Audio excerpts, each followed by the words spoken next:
Where can you find waterfront property for this price? This is one of the nicest 2-bed 2.5-bath townhomes in Bay Colony. The seller had everything redone to the studs 2 years ago. Your first floor consists of beautiful, updated flooring throughout the house, granite countertops and stainless steel appliances in the kitchen along with a dining area and a half bath.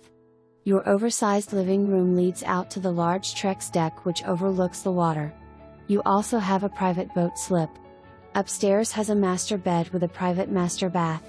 Your other bed is a nice size and has its own bathroom. This is a great setup and would be perfect for a second home or someone downsizing who want to be on the water.